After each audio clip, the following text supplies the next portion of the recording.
LoreWarrior armor. Mantis Light Attack VTOL. Overview. Still undergoing field testing at Michelson Heavy Industries and its live fire range on Rukba, the production of the Mantis Light Attack VTOL is a direct result of Michelson's successful contract with Imperator Automatic Weaponry of Atreus, the ease of which Michelson obtained permission through the Free Worlds League to purchase light Gauss rifles for their Hawkmoth gunship, in turn sparked the company's interest in the new extended-range lasers sold by Diverse Optics.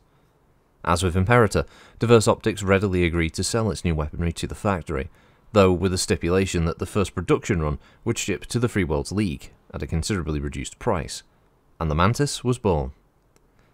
Capabilities. The design specifications for the Mantis called for a helicopter of surpassing speed that could deliver a fusillade of laser fire while surviving significant damage from ground and air-based weaponry. The Mantis achieves these goals with fluid grace. With a maximum speed of nearly 185 kph, the Mantis can outdistance most other vehicles and battlemechs on the field. This agility and speed allows it to dart into attack, then quickly retreat to safety. Its 5 extended-range Diverse Optics small lasers giving it a devastating amount of firepower for a vehicle of its size. Almost twice the firepower of most helicopters, twice its weight. Finally, as with most Michelson Heavy Industries helicopters, the Mantis can survive a direct hit to the nose from a Clan extended-range particle projector cannon, a feat that many ground vehicles can't claim. Deployment. The Mantis Light Attack VTOL is still in the prototype stage, but the presence of a steady stream of strong, viable helicopter designs lifting off of Michelson's production lines, the Sprint Scout helicopter, the Yellow Jacket gunship, the Cavalry Attack helicopter, and the Hawkmoth, automatically generates strong interest in their newest design. Its vehicle with a mass of 15 tons, its VTOL movement type for power plant is the Galas 70 Microfusion, its cruise is 119 kph, and its max speed is 184 kph. Its armor is Star Slab 3. Its armament is 5 Diverse Optics Sunbeam extended-range small lasers, and it's manufactured by Michelson Heavy Industries on Rukba. Its communication system is the Garrett Supreme Sound, its targeting and tracking is the Garrett D2J. Stat-wise, this translates into a cruise of 11, a flank of 17, with just the 10 heatsinks needed for vehicles like this. It has an armor factor of 40, which is 14 on the front, 8 on the sides, 8 on the rear, and 2 on the rotor. Overall, this turns into a 5ER small located on the body, in the front, with a Beagle probe, also in the body, and a Guardian ECM suite to protect it from lock-on weaponry.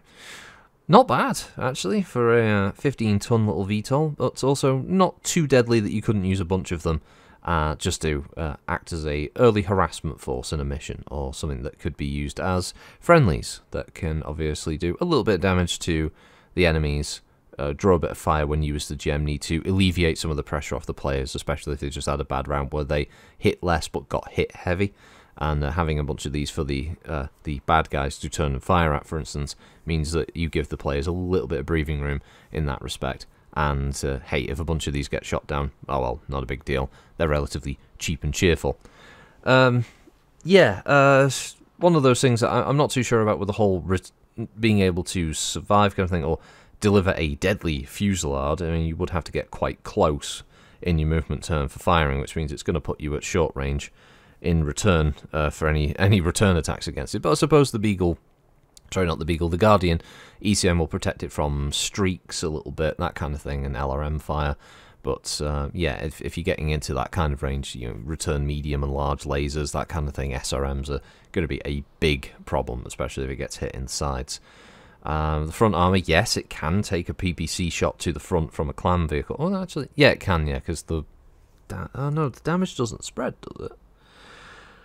Oh, I can't remember off the top of my head, but 14 armor, because Clan ER PPCs do 15 damage instead, so I think it would go internal, but it might also spread, I can't quite remember. I think it's 10 on the front and it displaces 5 to a side, something like that. I can't quite remember now, but yeah, arguably it can survive a hit, but I don't think any vehicle would want to test that theory, let's say.